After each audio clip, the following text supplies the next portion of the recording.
नमस्कार दोस्तों, स्वागत है आप सभी का एक बार फिर से। आज हम बात करने वाले हैं एमएस वर्ड की सारी शॉर्टकट की के बारे में। तो एग्ज़ाम के लिए काफ़ी इंपॉर्टेंट रहने वाली है, तो बने रहें हमारे साथ अंत तक। तो शुरू करते हैं वीडियो को बिना किसी रुकावट के। तो सबसे पहले हमारे पास शॉर्टकट है कंट्रोल ए। इसका यूज़ किया जाता है पूरे के पूरे टेक्स्ट को सिलेक्ट करने के लिए। तो अगर आप वर्ड के अंदर काम कर रहे हो, जैसे आपको पता है, तो अगर आप कंट्रोल ए प्रेस करोगे तो पूरा का पूरा टेक्स्ट आपका क्या हो जाएगा, सिलेक्ट हो जाएगा। तो कि पूरे के पूरे टेक्स्ट को सिलेक्ट करने के लिए हम किसका यूज़ करते हैं, कंट्रोल ए का। उसके बाद नेक्स्ट हमारे पास जो कमांड है कंट्रोल बी, ये इसका यूज़ करके हम टेक्स्ट को क्या कर सकते हैं, बोल्ड कर सकते हैं। तो अगर आप टेक्स्ट को सिलेक्ट करोगे और कंट्रोल बी का प्रयोग करोगे तो ये आपका टेक्स्ट क्या हो जाएगा, बोल्ड हो जाएगा। थोड़ा इसको मैं बड़ा करके दिखाता हूँ आपको। तो कंट्रोल बी करते ही टेक्स्ट क्या हो जाता है, हमारा बोल्ड हो जाता है। उसके बाद नेक्स्ट कमांड है हमारे पास, कॉपी करने के लिए कंट्रोल सी का यूज़ किया जाता है। तो काफ़ी इंपॉर्टेंट है, कॉपी कमांड सबसे ज़्यादा यूज़ होती है, तो कंट्रोल सी इसके लिए यूज़ किया जाता है। उसके बाद है कंट्रोल डी। कैसे, जैसे ही आप कंट्रोल डी प्रेस करोगे तो आपका फ़ॉन्ट का डायलॉग बॉक्स ओपन हो जाएगा। जैसे मैं आपको दिखाऊं, तो ये वर्ड है, हमने प्रेस किया कंट्रोल डी, तो ये फ़ॉन्ट वाला डायलॉग बॉक्स आपका ओपन हो गया। यहाँ पे बहुत सारे आप फ़ॉन्ट का साइज, शेप सब कुछ चेंज कर सकते हो तो इस बॉक्स की मदद से।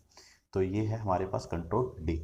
उसके बाद नेक्स्ट आ जाएगा हमारे पास, नेक्स्ट कमांड है हमारे पास कंट्रोल ई, सेंट्रल अलाइनमेंट। ये काफ़ी इंपॉर्टेंट कमांड है, ये एग्जाम में कई बार पूछी जाती है। तो अगर आपको टेक्स्ट को सेंटर में अलाइन करना है तो इस कमांड का यूज़ करेंगे। जैसे मान लो ये हमारे पास क्या है, टेक्स्ट है, और कंट्रोल ई करूँगा तो ये आपका सेंटर में आ जाएगा। इसको कहते हैं सेंटर अलाइनमेंट, कंट्रोल ई इसके लिए यूज़ किया जाता है। उसके बाद नेक्स्ट कमांड है हमारे पास control F, open the find and replace dialog box. तो यहाँ पे हमें सर्च करने के लिए इसका यूज़ किया जाता है। ठीक है, सर्च करने के लिए इसका यूज़ किया जाता है। अगर आपको कोई भी चीज़ एफ फॉर फाइंड है, सर्च करनी है, किसी भी टेक्स्ट के अंदर सर्च करने के लिए इसका यूज़ किया जाता है। तो सर्च करने के लिए कंट्रोल एफ का यूज़ किया जाता है। नेक्स्ट है हमारे पास control G, open to go to dialog box. तो इस पर प्रेस करोगे तो एक गो टू डायलॉग बॉक्स आपका ओपन हो जाएगा। जैसे अगर मैं आपको दिखाने की कोशिश करूँ, तो आपने कंट्रोल जी प्रेस किया तो ये गो टू हो गया। तो इससे आप किसी भी पेज, सेक्शन या लाइन पे जा सकते हो डायरेक्ट। इसको कहते हैं गो टू। तो ये बॉक्स खोलने के लिए शॉर्टकट है कंट्रोल जी। उसके बाद है हमारे पास नेक्स्ट कमांड है control H, open find and replace.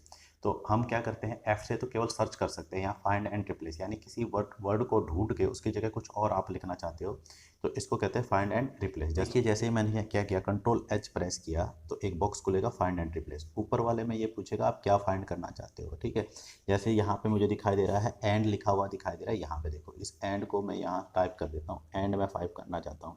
और इसको रिप्लेस जिसके साथ करना चाहते हैं वो लिख दो। जैसे मैं एंड को ऑफ के साथ रिप्लेस करना चाहता हूँ, तो यहाँ पे रिप्लेस ऑल करोगे तो सारे रिप्लेस हो जाएंगे। यहाँ रिप्लेस करोगे तो एक एक करके रिप्लेस करेगा। तो मैं रिप्लेस ऑल कर देता हूँ। तो ये कह रहा है बच्चों 9 जगह मैंने रिप्लेसमेंट कर दी। तो इसको कहते हैं फाइंड एंड रिप्लेसमेंट। बहुत ही इंपॉर्टेंट ये कमांड है। इसका यूज़ करके जब हम बहुत बड़ा हमारे पास अगर डॉक्यूमेंट हो तो वहाँ पर ये बहुत ही यूज़फुल है, फाइंड एंड रिप्लेस।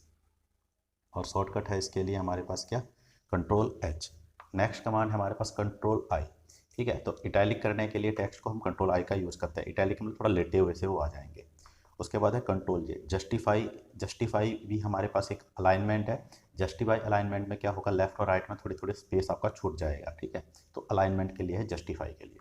उसके बाद है कंट्रोल के, इंसर्ट ए हाइपरलिंक। अगर आप अपने टेक्स्ट में कोई भी हाइपरलिंक इंसर्ट करना चाहते हो तो इस कंट्रोल के का यूज़ कर सकते हो। जैसे कंट्रोल के प्रेस करोगे, हाइपरलिंक इंसर्ट करने का ऑप्शन आ जाएगा। हाइपरलिंक एक लिंक होता है जिसको आप एक टेक्स्ट को दूसरे टेक्स्ट के साथ क्या कर सकते हो, कनेक्ट कर सकते हो, जोड़ सकते हो, लिंक कर सकते हो।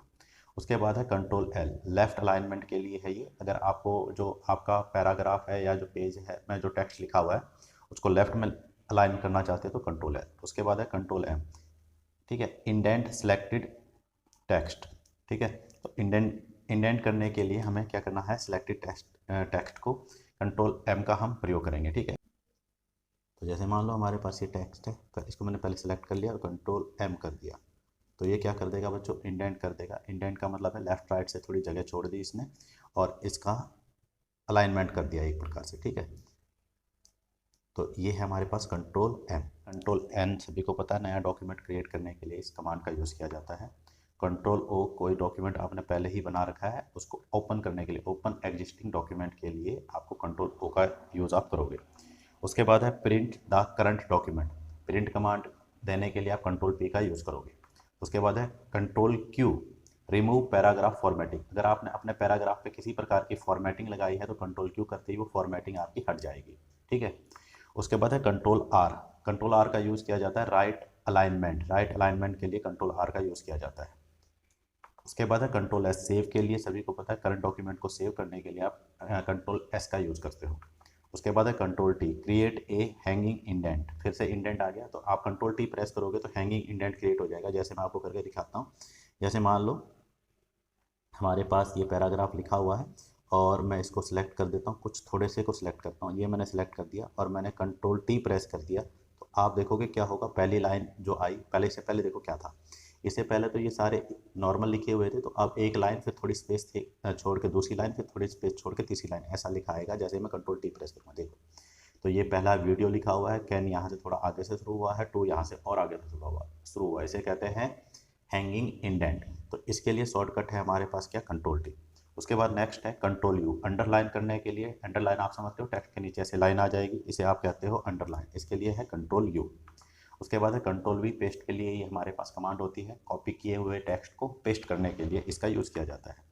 उसके बाद है control W, close the current document, तो जब आप वर्ड खोल रखा है आपने, तो आपने जो फाइल खोल रखी है उसको क्लोज करने के लिए आप कंट्रोल डब्ल्यू का यूज़ करोगे। कंट्रोल डब्ल्यू जब आप यूज़ करोगे तो केवल फाइल क्लोज होगी, वर्ड आपका ओपन रहेगा, ये बात ध्यान रखना। उसके बाद नेक्स्ट कमांड है हमारे पास कंट्रोल एक्स, कट के लिए यूज़ किया जाता है, बहुत ही फेमस कमांड है, सभी को पता होना चाहिए, कट के लिए हम कंट्रोल एक्स का प्रयोग करते हैं, तो कट के लिए इस कमांड का यूज़ किया जाता है। उसके बाद नेक्स्ट है हमारे पास कंट्रोल वाई, रिडू करने के लिए, लास्ट एक्शन जो हमने लास्ट परफॉर्म किया है उसको क्या करने के लिए, रिडू करने के लिए, यानी अंडू और रिडू दो कमांड होते हैं, आपने कोई भी एक्शन किया उसका रिवर्स करने के लिए हम रिडू यूज़ करते हैं, ठीक है। उसके बाद कंट्रोल जेड जो होता है बच्चों अंडू करने के लिए, लास्ट जो हमने कमांड परफॉर्म की है उसको रिवर्स करने के लिए। तो अंडू और रिडू एक दूसरे के रिवर्स होते हैं, जैसे मान लो मैंने कोई लिख दिया ए और मैंने इसको डिलीट कर दिया, तो अब मैं इसको कंट्रोल जेड करूंगा तो दोबारा ए आ जाएगा, कंट्रोल वाई करूंगा तो दोबारा डिलीट हो जाएगा, तो ये दोनों एक दूसरे के अपोजिट होते हैं, अंडू और रिडू। ये बात वैसे भी आपको पता होनी चाहिए, बहुत ही कॉमन ये है। उसके बाद है बच्चों, हमने जेड जेड तक पढ़ लिया, अब कुछ और कमांड है जिनका हम यूज़ करेंगे।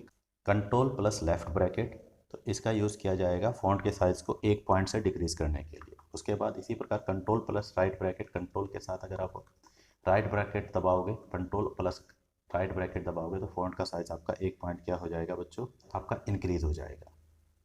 तो राइट ब्रैकेट से इंक्रीज़ होगा, लेफ्ट ब्रैकेट से डिक्रीज़ होगा। उसके बाद नेक्स्ट है हमारे पास कंट्रोल F1, बहुत ही हेल्पफुल कमांड है, हमेशा जितने एक्सपेंड और कोलैप्स द रिबन, तो ये रिबन को एक्सपेंड और कोलैप्स कर देगी। इसका मतलब ये है कि अगर आपका रिबन, यहाँ पे रिबन किसको कहते हैं, जो आपको ये एरिया दिखाई दे रहा है, ये सिलेक्टेड एरिया, ये आपका रिबन कहलाता है। अब आप चाहते हो ये आप देखना चाहते हो या नहीं देखना चाहते, इसके लिए आप कंट्रोल F1 का यूज़ कर सकते हो। तो कंट्रोल के साथ अगर आपने F1 प्रेस किया तो एक बार देखो ये रिबन आपका क्या हुआ, हाइड हो गया, आपकी केवल मेन्यू दिखाई दे रही। दोबारा F1 प्रेस करोगे तो ये रिबन को क्या करेगा, शो करेगा, ये इसका काम है। उसके बाद है F12, सेव एज के लिए, अगर किसी भी फाइल को दूसरे नाम से आप सेव करना चाहते हो तो इसको कहते हैं सेव एज, F12 इसके लिए शॉर्टकट है। उसके बाद है कंट्रोल प्लस इक्वल का निशान, अप्लाई सबस्क्रिप्ट फॉर्मेटिंग, सबस्क्रिप्ट समझते हो ना, सबस्क्रिप्ट और सुपरस्क्रिप्ट, जैसे मान लो मैं ऐसे लिखना चाहता हूँ, ए के पैर में टू लिखना चाहता हूँ, तो इसके लिए कंट्रोल प्लस इक्वल का निशान आएगा। जैसे इसको आप कई तरीके से कर सकते हो, या तो आप पहले ए लिख दो उसके बाद टू लिख दो, इस टू को सिलेक्ट करके कंट्रोल प्लस इक्वल का निशान लगाओगे तो ये इसके पैर में चला जाएगा, या पहले ए लिख दो फिर कंट्रोल प्लस इक्वल का निशान आप लगा दो, उसके बाद जब टू लिखोगे तो ये अपने आप ही पैर में लिखा जाएगा। तो आप कई तरीके से ये कर सकते हो। तो कंट्रोल प्लस इक्वल टू किसके लिए बहुत इंपॉर्टेंट है, ये बार बार यूज़ होगी, कंट्रोल जो मैथ के फॉर्मूले या साइंस के टाइप करते हैं उनके लिए बहुत इंपॉर्टेंट है, सबस्क्रिप्ट के लिए है ऊपर। उसके बाद है सुपरस्क्रिप्ट, सुपरस्क्रिप्ट के लिए है कंट्रोल शिफ्ट प्लस प्लस का निशान, कंट्रोल के साथ 3 की दबानी है आपको, एक तो कंट्रोल वाली, एक शिफ्ट वाली और एक प्लस का साइन आपको दबाना है, ठीक है। इससे क्या होगा, जैसे सुपरस्क्रिप्ट क्या होता है, जैसे मान लो आपको किसी की पावर लिखनी है, जैसे मैंने लिखना है 5 की पावर 7, तो जो ये पावर लिखी गई है इसको सुपरस्क्रिप्ट कहा जाता है। उसके बाद नेक्स्ट है control plus enter, page break के लिए ये कमांड यूज़ की जाती है। जैसे मान लो आप किसी भी टेक्स्ट पे लिख रहे हो और यहाँ से आप चाहते हो कि इससे आगे वाला टेक्स्ट नेक्स्ट पेज पे लिखा जाए, तो आप कंट्रोल प्लस एंटर का यूज़ कर दोगे, तो इससे आगे वाली चीज़ नेक्स्ट पेज पे चली जाएगी, इसको कहते हैं पेज ब्रेक।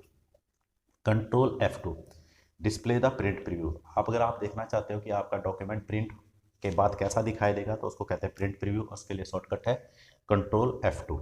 उसके बाद F7 बहुत इंपॉर्टेंट है, स्पेलिंग और ग्रामर चेक करने के लिए इसका यूज़ किया जाता है F7, इसके आगे कंट्रोल नहीं है, ये बात ध्यान रखना। उसके बाद है Alt F8, display the macro dialog box. तो मैक्रो हम डायलॉग बॉक्स क्रिएट करने के, एक डायलॉग बॉक्स खोलने के लिए जिसकी मदद से आप मैक्रो क्रिएट कर सकते हो, रन कर सकते हो, डिलीट कर सकते हो, उसके लिए शॉर्टकट है Alt F8, ठीक है। उसके बाद है शिफ्ट Alt और D, ये तीनों की एक साथ दबाओगे तो आप डॉक्यूमेंट के अंदर करंट डेट इंसर्ट कर सकते हो। Shift Alt plus D for date, ठीक है। इसी प्रकार शिफ्ट Alt प्लस T दबाओगे तो डॉक्यूमेंट के अंदर आप करंट टाइम इंसर्ट कर सकते हो। शिफ्ट Alt T, जैसे मैं करंट टाइम आपको इंसर्ट करके दिखाता हूँ। जैसे मान लो ये डॉक्यूमेंट है, यहाँ पे लास्ट में मेरा कर्सर है, तो शिफ्ट Alt और साथ में मैंने क्या किया, T, ठीक है, T फॉर टाइम। तो आप देखोगे यहाँ पे आपका करंट टाइम इंसर्ट हो गया है, ठीक है। आशा है आपको वीडियो ज़रूर पसंद आई होगी। अगर आपको हमारा काम अच्छा लगता है तो वीडियो को शेयर करना और चैनल को सब्सक्राइब करना ना भूलें, ताकि हमें मोटिवेशन मिलता रहे आपके लिए बेहतरीन वीडियो बनाने के लिए। आज के वीडियो में इतना ही। Thanks for watching. जय भारत, जय हिंद।